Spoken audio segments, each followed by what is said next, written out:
दांत तोड़ दिया, मुंह तोड़ दिया, कोई देखने के लिए नहीं जाता। को नहीं कुछ कहेंगे, जे FIR होगा जेल जाएंगे, फिर लोग फिर बाहर आएंगे। बिहार की राजनीति और अपराध की दुनिया में मोकामा का नाम हमेशा से खास रहा है। यहाँ सरकार किसी की भी हो, पर असली सत्ता का चेहरा हमेशा एक ही रहा, अनंत सिंह।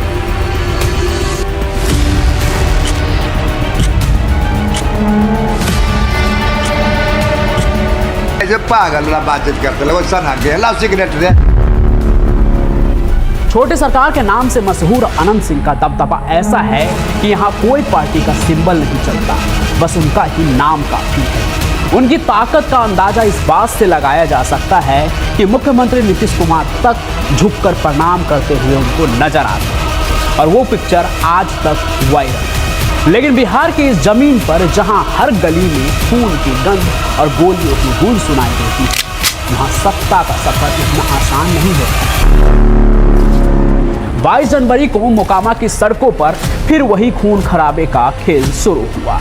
इस बार निशाने पर थे खुद छोटे सरकार। बताया जा रहा है कि सोनू मोनू गैंग ने उनके काफिले पर 50-60 राउंड गोलियां बरसाई। गनीमत रही कि अनंत सिंह इस जानलेवा हमले में बाल बाल बच गए। इस घटना ने पूरे मोकामा और बिहार को हिला दिया है।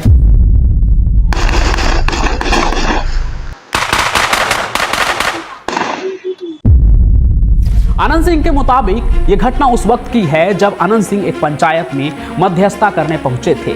एक परिवार जो सोनू मोनू गैंग की हैवानियत का शिकार हुआ था, वो उनके पास मदद की गुहार लेकर आए थे। परिवार का आरोप था कि पैसे के लेन देन और विवाद के कारण सोनू मोनू ने उनके साथ मारपीट की, उनके घर पर ताला जड़ दिया और पिलास से उनके दांत उखाड़ दिए।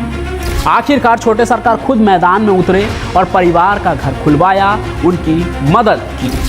अब देखिए, अनंत सिंह के ऊपर कई आपराधिक मामले दर्ज है। इस चैनल पर भी आपने कई कहानी उनके बारे में सुनी होगी। वो काफी लंबे समय तक जेल में भी थे, लेकिन दूसरे बाहुबली की तरह इनका भी एक रॉबिन हुड वाला छवि अपने इलाके में है, और इसलिए ही ये छोटे सरकार कहे जाते हैं, क्योंकि ये आसपास के लोगों की खूब मदद करते हैं।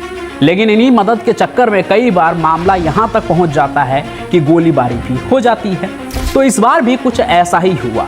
जब अनंत सिंह उस परिवार का मदद करने के लिए पहुंचे, परिवार के घर पे जो ताला लगा था उसे तुड़वा दिया, और उसके बाद उन्होंने कहा कि क्या विवाद है, इसको सुलझाते हैं। और तो अपने 2 आदमियों को उन्होंने सोनू मोनू को बुलाने के लिए भेज दिया।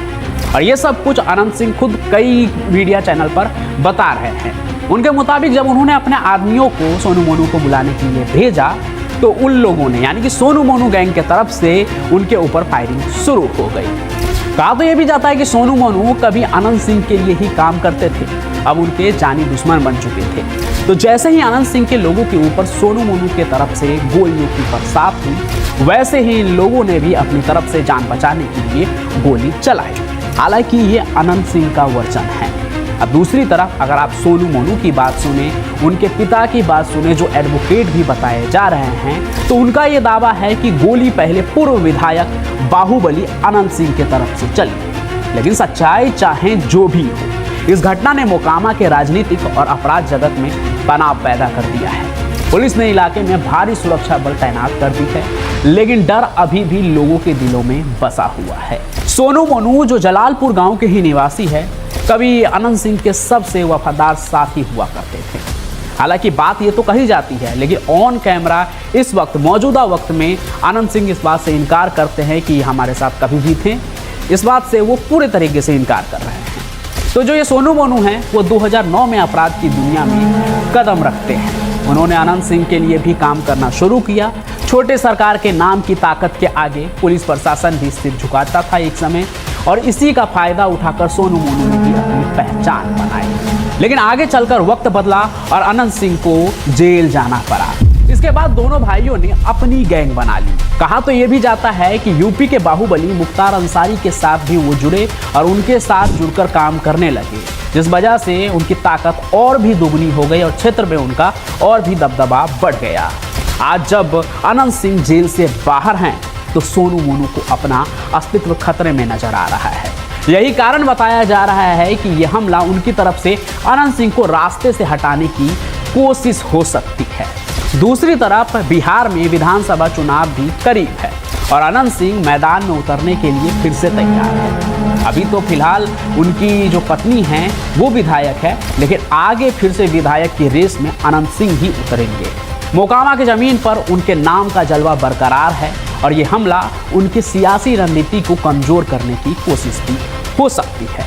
हालांकि ये दोनों तरफ की गुटों की जो है, एक तरफ से लोग जो है कयास लगा रहे हैं कि आखिर यह हमला क्यों हुआ होगा और किसने किया पहले। और ये पहली बार नहीं है जब अनंत सिंह पर जानलेवा हमला हुआ हो।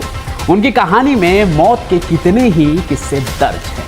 एक बार तो 2004 में जब वो अपने गांव के घर की छत पर अपने 30 साथियों के साथ सो रहे थे तो उस वक्त भी उन पर हमला हुआ था। इस हमले में उन्हें पीठ में गोली लगी जो सीने तक पहुंच गई थी। खजांची रोड के अशोक नर्सिंग होम में उनका इलाज हुआ। उसी वक्त कहते हैं कि डॉक्टरों को एक अननोन नंबर से फ़ोन भी आया और धमकी दी गई, जान की धमकी दी गई कि अगर उसका इलाज करोगे तो मार दिए जाओगे। लेकिन जो अनंत सिंह के बड़े भाई थे दिलीप सिंह, वो भी विधायक थे कभी, वो अस्पताल के बाहर अपने बंदूकधारी आदमी को पहरा के लिए बिठा देते। एक और वाकया है, उस वक्त क्या हुआ था जब स्टेनगंज से अनंत सिंह के ऊपर गोलियों की बौछार हुई थी, तब उनके बड़े भाई दिलीप सिंह ने उनकी जान बचाने के लिए सारी गोलियां जो है वो अपने हाथों पर झेल ली थी। उनका हाथ बुरी तरह से घायल हुआ था और उसमें बाद में स्टील का रॉड भी लगाना पड़ा। इन घटनाओं से ये तो साफ हो गया है कि अनंत सिंह को मिटाना इतना आसान नहीं है। वो भी मंजे हुए बाहुबली है, लेकिन उनकी दुश्मनी की फहरिस्त उतनी ही लंबी है। विवेका पहलवान जो कभी उनके गोतिया थे, उनके सबसे बड़े दुश्मनों में से एक रहे हैं। मोकामा की गलियों में इनकी दुश्मनी की ना जाने कितने ही कहानियां हैं, कितनी ही लाशें गिराई गई। फाजो सिंह जो अनंत सिंह के बड़े भाई हैं, वो भी इसी दुश्मनी का शिकार हुए थे। आप इस चैनल पर मेरे पिछले कहानी में ये सभी जानकारी अच्छे से जान सकते हैं डिटेल में। तो विवेका पहलवान के गैंग के कई लोगों को मार गिराने के बाद अनंत सिंह का नाम बाहुबलियों की सूची में सबसे ऊपर दर्ज हो गया। उनकी कहानी का हर अध्याय जो है खून और गोलियों से लिखा गया है। आज मोकामा में अनंत सिंह फिर से छोटे सरकार के तौर पर उभर रहे हैं, लेकिन उनके सामने अब चुनौती सिर्फ चुनाव जीतने की नहीं, बल्कि अपनी जान बचाने और दुश्मनों को मात देने की भी है। ये बिहार की राजनीति और अपराध की एक ऐसी कड़वी सच्चाई है जहां चेहरे बदलते रहते हैं पर हालात नहीं। अगर पुलिस और प्रशासन ने इस घटना को गंभीरता से नहीं लिया तो मोकामा की गलियां एक बार फिर से खून से लाल हो सकती है। अनंत सिंह की कहानी एक ऐसी दास्तां है जो इस बात का सबूत देती है कि बिहार की राजनीति में बाहुबल और गोलियों का बोलबाला हमेशा से रहा है और शायद हमेशा रहेगा। हालांकि अनंत सिंह के बारे में हमने कई कहानी सुनाई है अपने चैनल पर और आपको ये भी मालूम होगा कि इनके ऊपर कई आपराधिक मामले दर्ज हैं। AK-47 रखने का भी मामला दर्ज है इनके ऊपर, हत्या से लेकर और भी कई मामले दर्ज हैं। इनके घर पर कई बार छापा भी पड़ चुका है, उसकी भी कहानी है। हालांकि तमाम चीज़ों से निकल कर भी वो जेल से एक बार फिर से बाहर है और चुनाव लड़ने की तैयारी कर रहे हैं। इन दिनों जब उनके काफिले पर गोलियों की बरसात हुई, अपना जो उनका बेबाक अंदाज है उसमें कई जगह उन्होंने इंटरव्यू दिया और वो ऑन कैमरा ये कहते हुए दिख रहे हैं कि उन्होंने चूड़ियाँ नहीं पहनी हैं, अगर हमला हुआ तो वो भी हमला करेंगे और जेल जाना भी पड़ा तो उनको कोई फ़र्क नहीं है, लेकिन वो रुकेंगे नहीं। तो एक तरह से ये ऐसे बाहुबली हैं जो कुछ भी कहने से पहले डरते नहीं हैं। बाकी आगे मोकामा के इस गैंगवार वाले कहानी में क्या होगा ये देखना एक तरह से मैं कहूँ तो अभी बाकी है और बहुत ही खतरनाक भी हो सकता है। उम्मीद है कि पुलिस और बिहार सरकार जल्दी इस पर काबू पाएंगे जिससे कि बिहार में कोई ऐसी गैंगवार वाली स्थिति ना बने। हालांकि अभी ये मामला काफ़ी तुल पे है और इस पर आपका क्या कहना है, क्योंकि चैनल पर आप शहाबुद्दीन की कहानी तो सुनते ही हैं, उसके एक जो राज की उसके आतंक की कहानी भी सुनते हैं और एक तरफ अनंत सिंह भी है। मोकामा में भी उसकी ऐसी ही सरकार चलती है जहां लोग उसको छोटे सरकार भी कहते हैं, तो कुछ लोग उनके दुश्मन भी है जो उनके अन्याय की भी कहानी सुनाते हैं। तो इन सभी चीज़ों पर आपका क्या कहना है, आप क्या सोचते हैं, वो भी कमेंट जरूर कीजिएगा और आप कहाँ से कहानी देख रहे हैं उस जगह का भी नाम लिखिएगा। बाकी आज की इस कहानी को लाइक कीजिए, ज़्यादा से ज़्यादा शेयर कीजिए और हमारे इस चैनल को सब्सक्राइब जरूर कर लीजिए।